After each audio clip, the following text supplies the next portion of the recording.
Very good morning to everyone. Welcome back at BBVN online class. आज अपन बात करते हैं अकाउंटेंसी क्लास 11th कॉमर्स की। In our previous class we have discussed about the special purpose book second, यानी कि वहां पर अपन ने क्या क्या डिस्कशन किया था। अपन ने सबसे पहले परचेज बुक की बात करी थी, सेकंड अपन ने सेल्स बुक की बात करी थी, फिर अपन ने परचेज रिटर्न की बात करी और फिर अपन ने सेल्स रिटर्न की बात करी थी।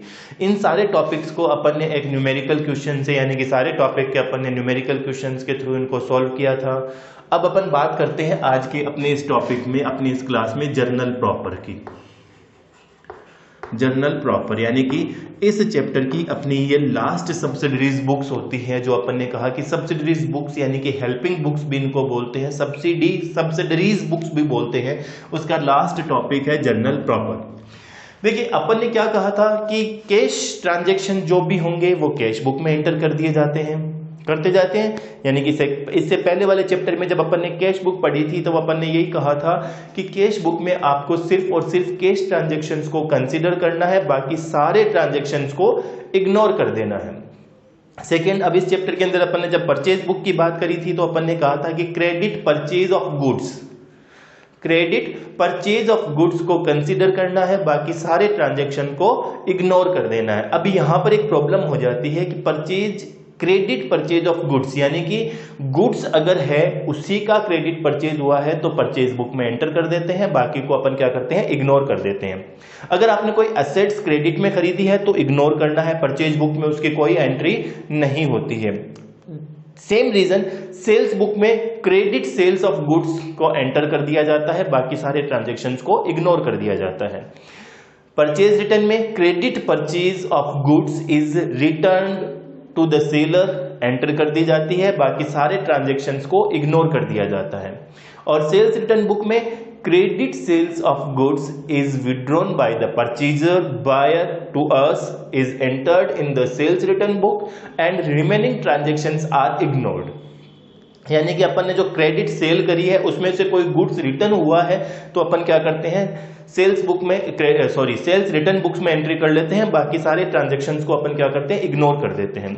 अब बात आ जाती है जर्नल प्रॉपर में। तो फिर जर्नल प्रॉपर में कौन से ट्रांजैक्शंस को रिकॉर्ड किया जाता है? Credit purchase, credit sales, sales return, purchase return और कैश के ट्रांजैक्शंस को छोड़ने के बाद रिमेनिंग जितने भी ट्रांजैक्शन थे जो अपन ने इन सब टॉपिक्स के अंदर इग्नोर किए थे, उस ट्रांजैक्शंस को अपन कहां एंटर करेंगे? जर्नल प्रॉपर में। यानी कि जैसे अभी मैंने एग्जांपल दिया, क्रेडिट परचेज ऑफ असेट्स, यानी किसी असेट्स का क्रेडिट परचेज किया है, अपन जर्नल एंट्री क्या करते हैं, sundry assets account debit to creditors, यानी कि दैट्स वाई परचेज डेबिट नहीं हुआ था, असेट्स का नाम आया था। यानी कि इस जर्नल एंट्री में जहां पर ना कैश का नाम आ रहा हो, ना परचेज का नाम आता हो और ना ही सेल्स का नाम आता हो, ऐसे जर्नल ट्रांजैक्शंस उसको अपन क्या करते हैं, जर्नल प्रॉपर में एंटर कर देते हैं। ठीक है, यानी कि अपने सारे ट्रांजैक्शंस की एंट्री हो गई, कैश की भी हो गई, क्रेडिट परचेज की भी हो गई, क्रेडिट सेल्स की भी हो गई, सेल्स रिटर्न भी हो गया, परचेज रिटर्न भी हो गया और रिमेनिंग ट्रांजैक्शंस जर्नल प्रॉपर में हो जाते हैं। क्लियर है? अब देखिए जर्नल प्रॉपर का एक न्यूमेरिकल क्वेश्चन के थ्रू इसको सोल्व करते हैं। न्यूमेरिकल क्वेश्चन है और जर्नल प्रॉपर का अगर फॉर्मेट की बात करें तो फॉर्मेट, जर्नल एंट्री में आपने एक फॉर्मेट बनाया होगा, सेम फॉर्मेट अपने को यहां बनाना है।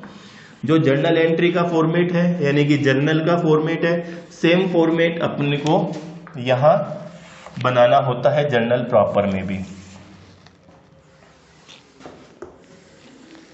पहला कॉलम डेट का, सेकंड कॉलम पर्टिकुलर्स, फिर लेजर फोलियो नंबर, ये डेबिट और ये क्रेडिट।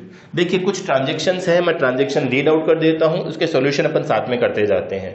यानी कि 2019 अप्रैल 1 ट्रांजैक्शन दिया हुआ है, Mohan Singh was declared insolvent and a sum of ₹15,000 could not be received. Mohan Singh was declared insolvent यानी कि मोहन सिंह इंसॉल्वेंट डिक्लेयर हो गया, दिवालिया घोषित हो गया, एंड ए सम ऑफ ₹15,000, उसको पैसे लेने थे अपने से, 15,000 रुपीज अपने को पैसे लेने हैं मोहन सिंह से, but could not be received, वो पैसे रिसीव नहीं हुए। अब जो पैसे डेटर से रिसीव नहीं होते वो क्या बन जाते हैं? बैड डेट्स, यानी कि अपनी एंट्री बन जाएगी bad debts account debit to Mohan Singh.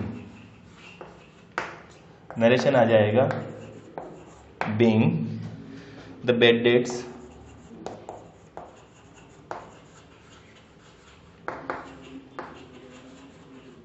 returns।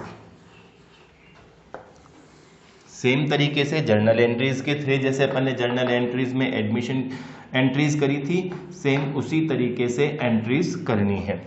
Second transaction है अप्रैल 4 को। ट्रांजेक्शन दिया हुआ है, a old machinery was sold to Manish for ₹5,000 plus CGST and SGST at the rate of 6% each. क्या बेचा?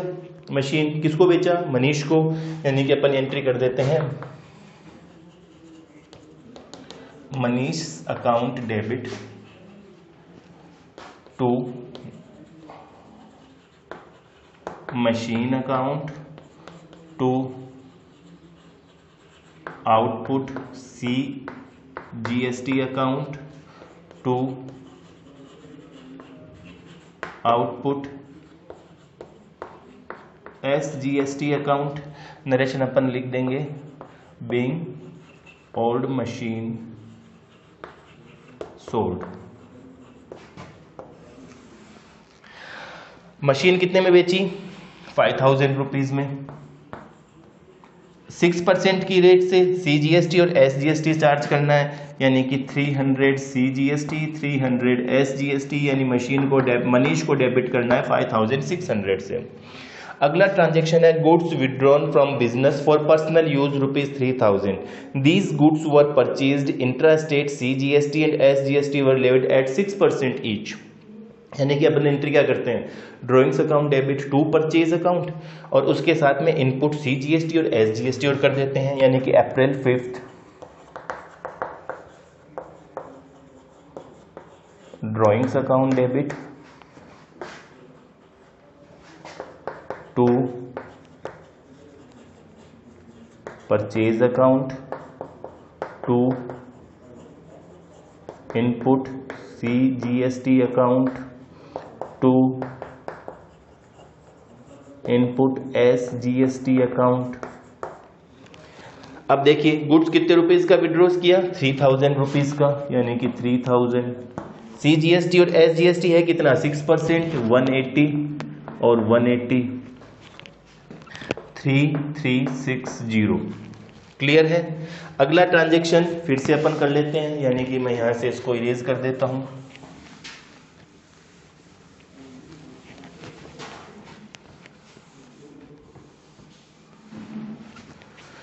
अगले ट्रांजेक्शन की जब अपन बात करते हैं तो अप्रैल 12 ट्रांजेक्शन दे रखा है, purchase furniture from Raj furniture house for shop of for ₹10,000 plus CGST and SGST 6% each. यानी कि furniture account debit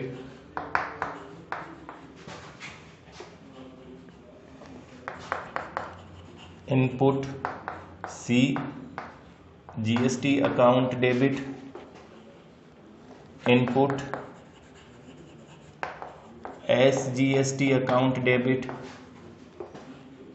credit purchase है, किससे परचेज किया है? राज फर्नीचर हाउस, राज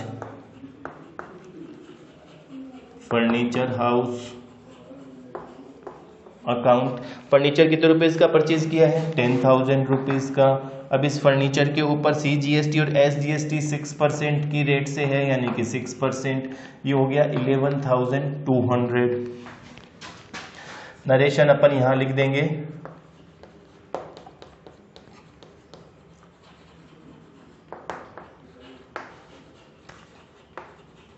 परचेज्ड। नरेशन हो गया। फिर अगला ट्रांजेक्शन अपन बात करते हैं,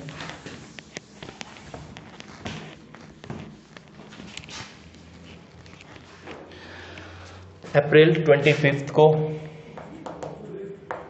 ट्रांजेक्शन है goods of ₹20,000 lost by fire. These goods were purchased intra state CGST and SGST at the rate of 6% each. यानी कि हमारा एंट्री हो जाएगी loss by fire account debit to purchase account to input CGST account to input SGST account, narration being goods lost by fire. Loss by fire 20,000 rupees का goods loss हुआ, यानी कि 20,000 purchase में, फिर 6% की रेट से यानी कि 1,200, 1,200, 22,400 एंट्री हो गई। लास्ट एंट्री अपनी बच जाती है, insurance company accepted a fire insurance claim of 15,000 rupees on 25th August which received check, यानी कि चेक मिला अपने को। तो सबसे पहले अपने को एंट्री करनी है इस 25th की। अपन ने loss by fire account debit किया था, तो अपन एंट्री कर देते हैं insurance account debit to loss by fire account, entry हो जाती है। क्या करना है, लॉस बाय फायर को डेबिट किया था, तो अब इंश्योरेंस कंपनी ने को क्लेम लॉस करने की एंट्री, तो अपन लॉस करने की एंट्री करते हैं insurance company account debit to loss by fire account debit. April 28 को insurance company account debit to loss by fire account. अब लॉस बाय फायर अकाउंट को अपन डेबिट कर दे हैं 22,400 से, 22,400 से। इसी के अंदर अपनी अगली एंट्री हो जाएगी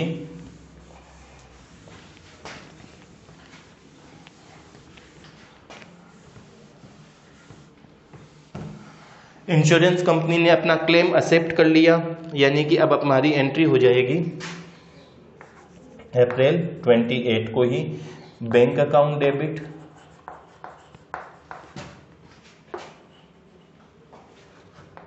और loss by fire account debit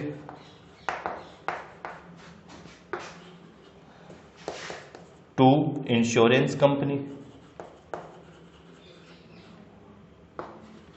account.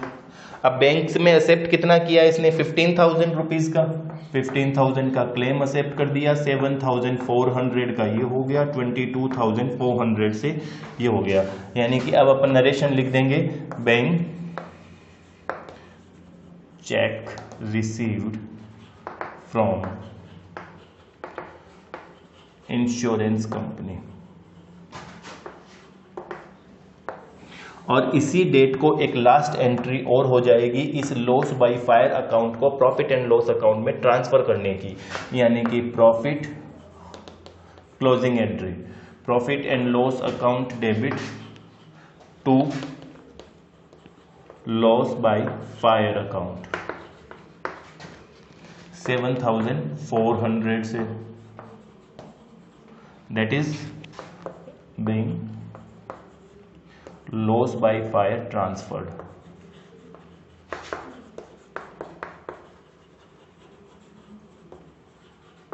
Narration complete. Easy है, यानी कि जो काम आपने जर्नल एंट्री में किया है वही काम अभी आपको यहां करना है, बस आपको थोड़ा सा केयरफुली रहते हुए काम करना है। क्या करना है कि जो ट्रांजैक्शन कैश से बिलोंगिंग नहीं हो, जो transaction credit purchase of goods से बिलोंगिंग नहीं हो, जो transaction credit sales of goods से बिलोंगिंग नहीं हो, जो ट्रांजैक्शन परचेज रिटर्न और सेल्स रिटर्न से बिलोंगिंग नहीं है, ऐसे सारे ट्रांजैक्शंस को ही इस जर्नल प्रॉपर में एंटर करना है। क्लियर है? आपको करना क्या है, आपको इन सारे न्यूमेरिकल क्वेश्चंस की प्रैक्टिस करनी है। फेयर नोटबुक में न्यूमेरिकल अनसोल्व्ड क्वेश्चंस जो भी हैं अपने बुक्स के सारे सॉल्व करने हैं। क्लियर है? अपन अपनी अगली ऑनलाइन क्लास में मिलते हैं अगले टॉपिक के साथ में। Thank you.